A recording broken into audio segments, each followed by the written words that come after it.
arguing for a while, normal day. We followed the road for a while and got to the area where I found the bread shack. Some birds told us there was an army ahead. Turns out the little bread dudes are the army. They're tougher than me and they have talents. And Regi said the area is horror tainted. Probably a bad idea to check this out, but I want to so bad we're leaving. I'll never know the dwarf's bread secrets. Fuck. Later Ainsley dug up that old dude's grave and he came to life and started talking about a crystal brain, terrebone, spike, soul compass, and the shadow heart. Then something about courage, unity, and faith. Then he went to sleep. I want to do that.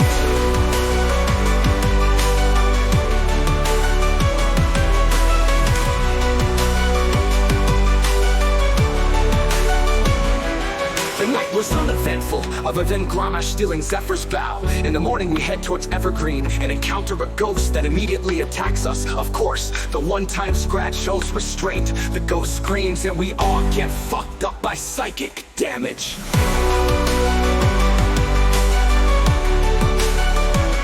Oh my god, what was that scream? It was worse than hearing Ainsley and Regi debate. I don't like this ghost that crippled us all with its screams. We can't get to it or hurt it with anything. Spat us down again. I crawled to him and find a last chance salve on his belt to use on him. He's breathing again. This dwindling is chasing death. Zephyr took some shots to the face and doesn't look so good. I think the ghost withered a piece of him away. Zephyr and Regi are swinging away, and Regi finally hits it once and kills it. I share blood with Scratch to heal him back to consciousness. Wow, Zephyr looks rough. Now we sit in this forsaken swamp, battery scarred.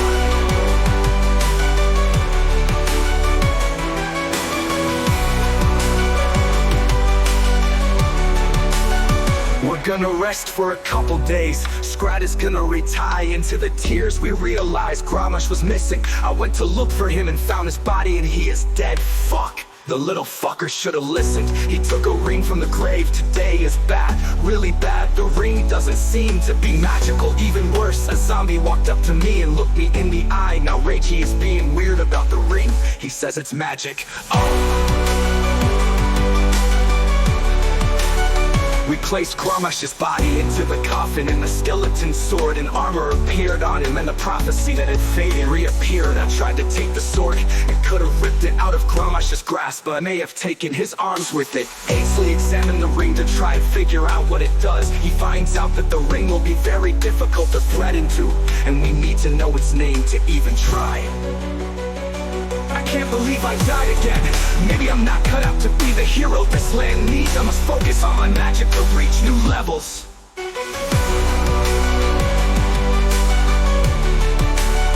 We set out towards the east. After much debate and flip-flopping, we make it to the town of Lufta. It's very creepy, and everyone has lost their own shadow. Scrat and Regi are super stressed out and hang back to talk it out.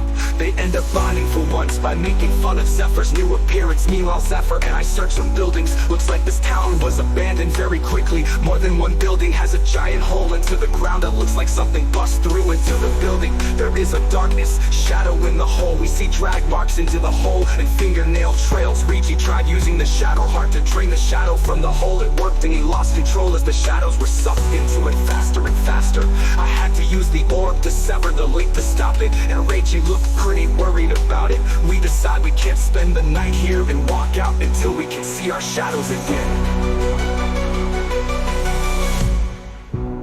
Sun seems to be leading us somewhere, maybe to the swamp. Something is awake in the town. Sounds bad, glad we left, good call. Another one of these weird cows just rushed by. This place is weird as hell. Also, there were some weird eye things, or red lights or something.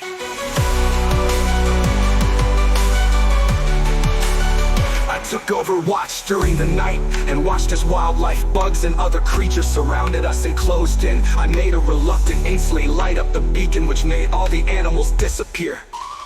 We continued north towards the swamp. A day after we entered, we found a place Sun pointed out. It looked to be filled with poison, but Sky cleared it out for us. Sky comes in clutch once again. Zephyr led us into the creepy-ass swamp. We ended up at our camp from the night before. If I were him, I would be so embarrassed. Like so embarrassed. Oh, I should be embarrassed. so embarrassed. Clown Nahim, super embarrassing. We find an altar covered in sick black oily substance and speculate that the crown is causing the decay and rot, that the care instead of keeping it living and fresh. How did Zephyr find a way through this awful swamp? All that is left here is rotten decay. Something ancient and malevolent is watching and waiting here. I recognize some of the hieroglyphs, and so does Zephyr. We find out that soil and stone are a triad and work together with land, and that the horror has corrupted land through soil. We learn that we can use some elemental magic, risk it all and heal soil at this altar deep underground.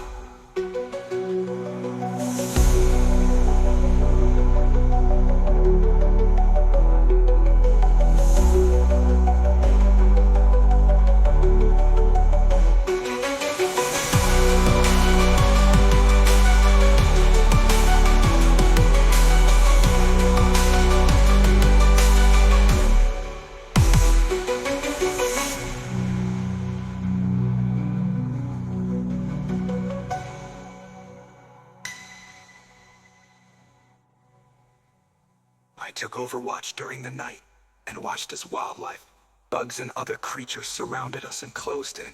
I made a reluctant Ainsley light up the beacon which made all the animals disappear. We continued north towards the swamp. A day after we entered, we found the place Sun pointed out.